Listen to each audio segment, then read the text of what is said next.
ओम नमो भगवते वासुदेवाय। स्वागत है आपका हमारे चैनल पर। आज के इस वीडियो में आप रसपान करेंगे श्रीमद् भगवत गीता सार का 13वां अध्याय और 13वें अध्याय का महात्म।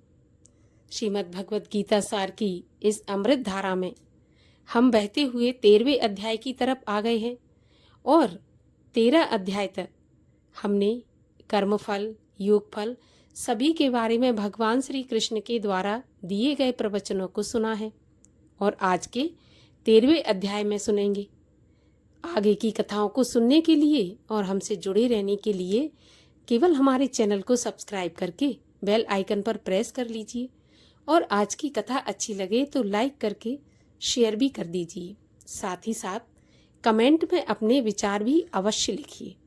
तो चलिए अब हम शुरू करते हैं श्रीमद् भगवत गीता सार का 13वां अध्याय। भगवान श्री कृष्ण बोले, हे कौन्ते, ये शरीर क्षेत्र कहलाता है। इसके जानने वाले को क्षेत्रज्ञ कहते हैं।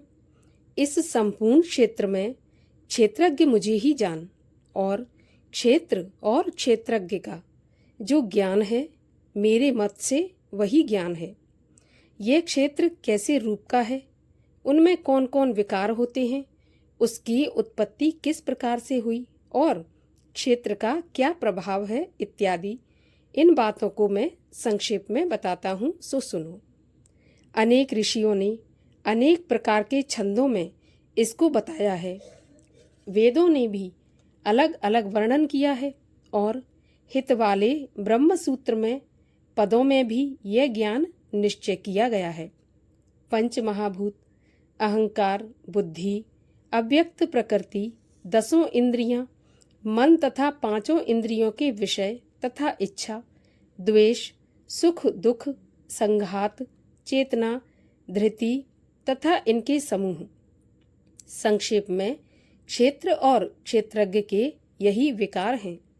मान और पाखंड से रहित, अहिंसा, सहनशीलता, सरलता, गुरु की सेवा, पवित्रता, अपने मन का संयम, इंद्रियों के विषय में विरक्त, अहंकार रहित और जन्म मृत्यु, बुढ़ापा, रोग, दुख आदि दोषों को देखना, पुत्र, स्त्री, ग्रह इत्यादि में आसक्ति न करना और इनमें अपने को सुखी दुखी न मानना और इष्ट अनिष्ट की प्राप्ति में हर्ष विषाद रहित रहना, अनन्य भाव से मेरी भक्ति करना, एकांत में रहना, जन समूह में रहने से विराग, सदा स्मरण रहना कि मैं परम परमात्मा का ही अंश हूँ, ज्ञान प्राप्ति के उद्देश्य से मोक्ष को सबसे श्रेष्ठ मानना, इसे ही ज्ञान कहते हैं।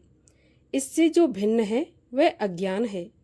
अब ज्ञेय का स्वरूप वर्णन करते हैं, जिनको जानकर मनुष्य को मोक्ष प्राप्त होता है। वह आदि रहित, बड़ों से बड़ा, अकथनीय होने से सत ही कहा जाता है और न असत ही कहा जाता है।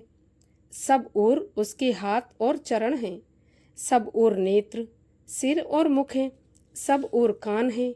वही जगत में सबको घेरे हुए स्थित हैं। वह सब इंद्रियों में गुणों का प्रकाश है, पर उनके कोई इंद्री नहीं है। जिसको किसी से आसक्ति नहीं है, पर जो सबका आधार है, जो स्वयं निर्गुण होने पर भी गुणों को भोगता है, जो सब भूतों के बाहर और भीतर है, जो भी चर और अचर हैं, जो अत्यंत सूक्ष्म होने के कारण जाना नहीं जाता, जो दूर भी है और निकट भी है, जिसके विभाग नहीं होते, जो भिन्न भिन्न भागों में विभक्त रहता है, समान रहता है, समस्त भूतों का पालन, नाश और उत्पन्न करने वाला वही ज्ञेय है। वह अंधकार से परे, ज्योतिष्मान पदार्थों को ज्योति देता है। वही ज्ञान जानने योग्य पदार्थ, ज्ञान के द्वारा जानने योग्य सबके हृदय में निवास करता है। इस प्रकार क्षेत्र, ज्ञान और ज्ञेय, इसको संक्षेप में कहा। इसे जानकर मेरा भक्त मेरे पद के योग्य हो जाता है। प्रकृति और पुरुष दोनों ही अनादि हैं। विकारों और गुणों की उत्पत्ति प्रकृति से हुई है। कार्य और कारण को प्रकृति उत्पन्न करती है। पुरुष तो सुख और दुख का भोगता है। प्रकृति में पुरुष रहता है, प्रकृति के गुणों का उपभोग करता है, उसके अनुसार उत्तम तथा अधम योनि में जन्म लेता है। इस देह में उसे उपदृष्टा, अनुमंता, भर्ता, भोक्ता, महेश्वर, परमात्मा और परम पुरुष कहते हैं। इस प्रकार के गुणों के साथ प्रकृति और पुरुष को जो जानता है उसका रहन सहन चाहे जैसा हो, पुनः जन्म नहीं होता। कोई ध्यान से, कोई सांख्य योग से और कोई कर्म योग के द्वारा अपने को आत्मा में देखते हैं, परंतु कोई तो इस प्रकार से न जानते हुए भी दूसरों से सुनकर ध्यान करते हैं और श्रद्धा से सुनकर वे भी मृत्यु के पार चले जाते हैं। हे अर्जुन, स्थावर या जंगम सब प्राणी क्षेत्र और क्षेत्रज्ञ के संयोग से ही होते हैं। परमेश्वर सब भूतों में समान रूप से है, भूतों के नष्ट होने पर भी उनका नाश नहीं होता। इस भांति जो देखता है वही देवता है। सब में समान रूप से स्थित परमेश्वर को देखता हुआ जो अपनी आत्मा का नाश नहीं करता वह उत्तम गति प्राप्त करता है। जो यह देखता है कि प्रकृति द्वारा सब कर्म होते हैं और आत्मा अकर्ता है, वही मानो देवता है। जब वह भिन्न भिन्न भूतों को परमेश्वर के बीच एक रूप देखता है और उसी से उनका विस्तार देखता है, तब वह ब्रह्म को प्राप्त करता है। हे कौन्तेय, अनादि और निर्गुण होने से परमेश्वर अव्यय है। शरीर में रहता हुआ भी वह कुछ नहीं करता, न उसमें लिप्त होता है। जैसे आकाश सर्वत्र व्याप्त होने पर भी किसी से मिलता नहीं, उसी भांति देह सर्वत्र व्याप्त यह आत्मा भी इसमें लिप्त नहीं होता। हे अर्जुन, जैसे एक ही सूर्य सारे लोकों को प्रकाशवान करता है, वैसे ही क्षेमज्ञ समस्त क्षेम को प्रकाशित करता है। जो लोग ज्ञान दृष्टि से क्षेत्र, क्षेत्रज्ञ का भेद तथा भूतों की प्रकृति देखकर मोक्ष का उपाय जान लेते हैं, वे परम पद को पा लेते हैं। इस प्रकार 13वें अध्याय की कथा समाप्त होती है और अब सुनते हैं श्रीमद् भगवत गीता के 13वें अध्याय की कथा का महात्म्य। श्रीमद् भगवत गीता सार के 13वें अध्याय का महात्म्य सुनाते हुए श्री नारायण जी लक्ष्मी जी से बोले, हे लक्ष्मी, अब 13वें अध्याय का महात्म्य सुनिए। दक्षिण देश में हरि नामक नगर था। वहाँ पर एक स्त्री रहती थी। वह स्त्री बहुत ही व्यभिचारिणी थी।